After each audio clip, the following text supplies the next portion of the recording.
Karthi Deepa serial மே 4 நாளைக்கான எபிசோடுக்கான ஒரு promo release பண்ணியிருக்காங்க. இந்த ப்ரோமோ பற்றின ரிவ்யூ தாங்க இந்த வீடியோவில் நம்ம இன்றைக்கி பார்க்க போகிறோம்.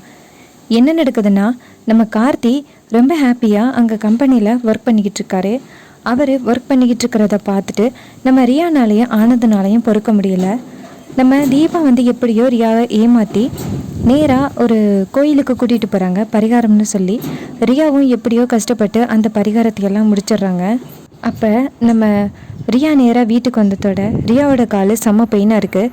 அப்போ ஆனந்த் சொல்கிறாரு, ரியா எனக்காக நீ பரிகாரம் பண்ணியிருக்கியல்ல, உன்னை நினச்சா எனக்கு ரொம்ப பெருமையாக இருக்குது அப்படின்னு சொல்கிறாரு. அதுக்கு ரியா சொல்கிறாங்க, இங்கே பாருங்கள் ஆனந்த், எப்பயாவது புரியுதா, நான் இந்த வீட்டுக்கு எதுக்காக வந்திருக்கேன், உங்கள் மேலே உள்ள காதல்னால தான் நான் இந்த வீட்டுக்கு உங்களுக்கு மனைவியாக வந்திருக்கேன், நீங்கள் அதை புரிஞ்சுக்கிட்டால் மட்டும் போதும் அப்படின்னு. இது கேட்டுட்டு ஆனந்தும், சரி ரியா, உனக்காகவாவது நான் கார்த்திக்கிட்ட எப்படியாவது போராடி அந்த சொத்தெல்லாம் அடைஞ்சிருவேன் அப்படின்னு. இது கேட்டுட்டு ரியாவும் ரொம்ப நன்றி ஆனந்த் அப்படின்னு சொல்கிறாங்க. அதுக்கப்புறமா நம்ம தீபாவும் மைதிலியும் வீட்டுக்கு வராங்க. மைதிலி சொல்கிறாங்க, என்ன தீபா எல்லாத்தையும் இப்படி அசால்ட்டாக அவள் செஞ்சுட்டாளே அப்படின்னு. அதுக்கு தீபா சொல்கிறாங்க, இன்னும் எத்தனை நாள் அவள் இதை சமாளிக்க போகிறா, கண்டிப்பாக ஒரு நாள் அவள் தோற்று போவா, அன்னைக்கு இருக்கு அவளுக்கு அப்படின்னு.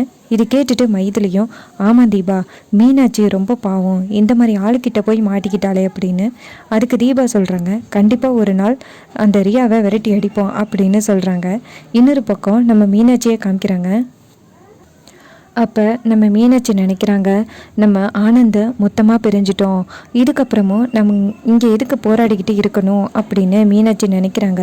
அப்போ நம்ம தீபா போய் சொல்கிறாங்க, இங்கே பாருங்கக்கா, என்னக்கா இப்படி யோசனை பண்ணிக்கிட்டு இருக்கீங்க, கவலைப்படாதீங்க, கண்டிப்பாக நம்ம வீட்டில் உள்ள பிரச்சனையெல்லாம் சால்வ் ஆகிரும் அப்படின்னு. இன்னொரு பக்கம் கார்த்தி ஒர்க்கை முடிச்சுட்டு வீட்டுக்கு வராரு. அப்போ நம்ம ரியா ஆனந்திக்கிட்டே கேட்குறாங்க, என்ன ஆனந்தாச்சு, உங்கள் அம்மா கம்பெனிக்கு வந்தாங்களே அப்படின்னு. அதுக்கு ஆனந்த் சொல்கிறாரு, நான் நினச்ச மாதிரி இல்லை, அம்மா கார்த்தி ரொம்ப கஷ்டப்பட்டு வேலை பார்க்குறத பார்த்துட்டு சங்கடப்பட்டு கூட்டிகிட்டு வீட்டுக்கு வந்துடுவாங்க அப்படின்னு நினச்சேன், ஆனால் நான் நினச்சது எதுவுமே நடக்கவே இல்லை அப்படின்னு. இது கேட்டுட்டு நம்ம ரியா ஷாக் ஆகுறாங்க. அப்போ ஐஸ்வர்யா சொல்கிறாங்க, நம்ம நினச்ச மாதிரி அந்த கார்த்தி சாதாரண ஆள் கிடையாது, எவ்வளோ வேலை கொடுத்தாலும் ஈஸியாக எல்லா வேலையுமே முடிச்சிடறான், அதனால் நம்ம அவனை எப்படியாவது நம்ம வலையில் சிக்க வைக்கணும் அப்படின்னு. அதுக்கு ரியா கேட்குறாங்க, என்ன ஆனந்த் பண்ணுறது அப்படின்னு. அப்போ ஐஸ்வர்யா சொல்கிறாங்க, அதான் ஐஸ்வர்யா ரியா நானும் யோசிச்சுக்கிட்டு இருக்கேன் அப்படின்னு. அப்போ நம்ம ரியா சொல்கிறாங்க, எனக்கு ஒரு யோசனை அப்படின்னு. அதுக்கு ஆனந்த் கேட்குறாரு, என்ன யோசனை ரியா சொல்லு அப்படின்னு.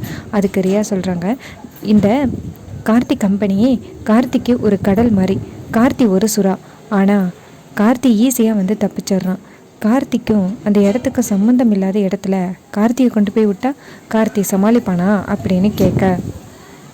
அப்போ ஆனந்தி கேட்குறாரு, என்ன பண்ணலான்னு சொல்லுறியா அப்படின்னு. அப்போ ரியா சொல்கிறாங்க, எனக்கு தெரிஞ்ச ஒரு ஃப்ரெண்டோட கம்பெனி இருக்குது, அவள் பேர் ரம்யா, அந்த கம்பெனியில் கார்த்தியை சேர்த்து விட்டா கார்த்தி எப்படி ஒர்க் பண்ணுறான்னு தெரிஞ்சு போயிரும்ல அப்படின்னு.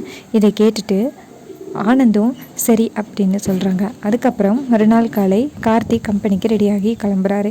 அப்போ டக்குன்னு ஆனந்த் நெல்லு கார்த்தி அப்படின்னு சொல்ல, அப்போ நம்ம அபிராமி கேட்குறாங்க, ஏன் ஆனந்த் இப்போ ஏதாவது கம்பெனியை மாற்ற போறியா அப்படின்னு. அப்போ கார்த்தி சொல்கிறாரு, அண்ணன் எந்த கம்பெனிக்கு என்னை மாற்றினாலும் எனக்கு ஒரு பிரச்சனையும் இல்லை, நான் அங்கே போய் வேலை தானே பார்க்க போகிறேன் அப்படின்னு.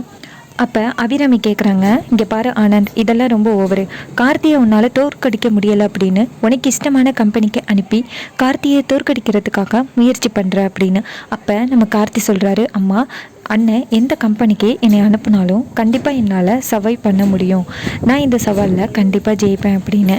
ஸோ இதை கேட்டுட்டு அபிராமியும் சரி உன்னுடைய விருப்பம்ப்பா அப்படின்னு சொல்கிறாங்க. அப்போ ஆனந்த் சொல்கிறாரு, அந்த கம்பெனி பேர் ரம்யா இண்டஸ்ட்ரீஸ், அங்கே தான் நீ போகணும், இந்த இருக்கு விசிட்டிங் கார்டு, அங்கே போயிட்டு நீ ரம்யாவை பாரு அப்படின்னு. கார்த்தியும் சரி அப்படின்னு சொல்லிட்டு அந்த கார்டை வாங்கிக்கிறாரு. வாங்கிக்கிட்டு அந்த இடத்துலேருந்து நடக்கிறாரு.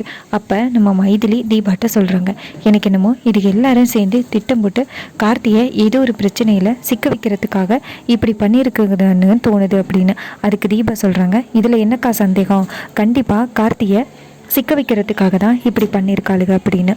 இன்னொரு பக்கம் நம்ம மீனாட்சி கார்த்திகிட்ட சொல்கிறாங்க, கார்த்தி தம்பி, அந்த ரம்யா சாதாரண ஆள் கிடையாது, எனக்கு நல்லாவே தெரியும் அவளை பற்றி, கொஞ்சம் சேஃப்டியாக இருங்க அப்படின்னு. அப்போ கார்த்தி சொல்கிறாரு, அதெல்லாம் நான் பார்த்துக்கிறேன் அண்ணி அப்படின்னு. இன்னொரு பக்கம் அந்த ஐஸ்வர்யா, ரம்யா, ரியா, அருண் 4 பேரும் பேசிக்கிறாங்க. அப்போ நம்ம ஆனந்த் சொல்கிறாரு, நம்ம நினைக்கிற மாதிரி அந்த ரம்யா சாதாரண ஆள் கிடையாது, சரியான திமிரு பிடிச்ச ஆள். அவள் கண்டிப்பாக யாராக இருந்தாலும் ஈஸியாக தண்டனை குடிச்சிருவா, அவள் கண்டிப்பாக விடமாட்டா அப்படின்னு. அப்போ நம்ம ரியா சொல்கிறாங்க, அதுதான் நமக்கு வேணும்.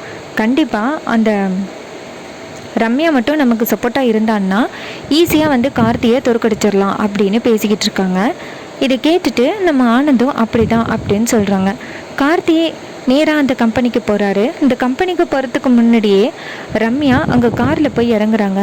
அப்போ செக்யூரிட்டி அந்த டோரை ஓப்பன் பண்ணாமல் நின்னத்தோட ரம்யா டென்ஷன் ஆகி செக்யூரிட்டியை ஓங்கி அரைஞ்சி, நான் யாருன்னு தெரியும்ல, நான் வரேன்னு தெரிஞ்சோம் நீ டோரை ஓப்பன் பண்ணாமல் இருக்கல அப்படின்னு சொல்லிட்டு அறையிறாங்க. அப்போ செக்யூரிட்டி ரொம்ப அழுதுகிட்டு போகிறாரு. இன்னொரு பக்கம் ரம்யா போனதோட லேட்டாக நம்ம கார்த்தி அந்த கம்பெனிக்கு போகிறாங்க.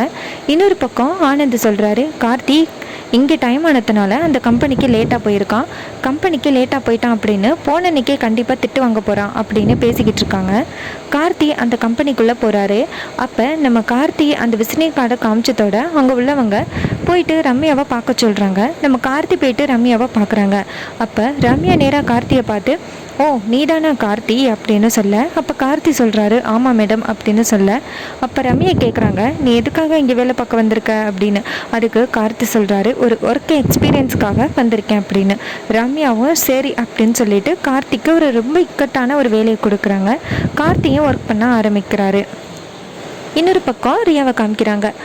ஒரு வேளை அந்த ரம்யா வந்து நம்ம ஆளாக இருந்துச்சுன்னா அவகிட்ட ஒன்று கிடக்க ஒன்று சொல்லி அந்த கார்த்தியை ஒரு வழி பண்ணிடலாம் அப்படின்னு ரியா யோசிக்கிறாங்க. அப்போ நம்ம ரியா நேராக ரம்யாவுக்கு கால் பண்ணுறாங்க. அப்போ ரம்யா கேட்குறாங்க, நீ யாருமா அப்படின்னு. அப்போ ரியா சொல்கிறாங்க, நான் வந்து அந்த கார்த்தியோட ரிலேஷன் பேசுகிறேன் அப்படின்னு. அப்போ ரம்யா கேட்குறாங்க, என்ன எதுவும் பாசிட்டிவாக பேச போறியா, இங்கே பாரு இங்கே வேலை பார்க்குறவங்களுக்கு மட்டும்தான் வேலை கிடைக்கும் அப்படின்னு. அதுக்கு ரியா சொல்கிறாங்க, அதெல்லாம் இல்லை, அவன் வந்து எங்கள் வீட்டில் உள்ள ஒரு ஆள், அவன் வந்து சாதாரண ஆள் கிடையாது, சரியான திருட்டு பையன், வீட்டில் உள்ள எல்லாத்தையுமே திருடிக்கிட்டு போயிடும் அப்படின்னு சொல்லி ரியா வந்து தப்பு தப்பாக கார்த்தியை பற்றி சொல்கிறாங்க. இது கேட்டுட்டு அந்த ரம்யாவும், ஓ அப்படியா, சரி அதுக்காக தான் இங்கே வந்து சேர்ந்துருக்கானா, சரி அவன் ஒழுங்காக வேலை பார்க்குறானான்னு பார்க்குறேன், அவன் ஒழுங்காக வேலை பார்க்கலைன்னா அவனை வந்து நான் விரட்டி விட்டுறேன் அப்படின்னு சொல்ல, ரியாவும் சரிங்க மேடம், நான் சொன்னதை மட்டும் கொஞ்சம் நல்லா கருதல் பண்ணி கொடுங்க, நீங்கள் நினைக்கிற மாதிரி அந்த கார்த்தி நல்லவன் கிடையாது அப்படின்னு சொல்ல, அவங்களும் சரி அப்படின்னு சொல்கிறாங்க. இன்னொரு பக்கம் நம்ம கார்த்தி அந்த கம்பெனியில் வேலை பார்க்க ஆரம்பிக்கிறாரு. இன்னொரு பக்கம் நம்ம மீனாட்சி, ரியா எல்லாரும் பேசிக்கிறாங்க. நம்ம தீபா சொல்கிறாங்க, நம்ம நினச்ச மாதிரி அந்த ஆனந்தி இன்னொரு கம்பெனிக்கு கார்த்தியை அனுப்பிட்டாரு, எல்லாத்துக்கும் காரணம் என்னென்னா கார்த்தி ஜெயிச்சிருவாருன்னு அவங்களுக்கு பயம் வந்துருச்சு அப்படின்னு. இது கேட்டுட்டு மைதிலி சொல்கிறாங்க, ஆமாம் இருந்தாலும் கார்த்தி அவங்க இழந்த இழுப்புக்கு போகிறது எனக்கு சுத்தமாக பிடிக்கவே இல்லை அப்படின்னு மைதிலி சொல்கிறாங்க. ரொம்பவே இன்ட்ரெஸ்டிங்காக இந்த ப்ரோமோவை ஃபினிஷ் பண்ணியிருக்காங்க.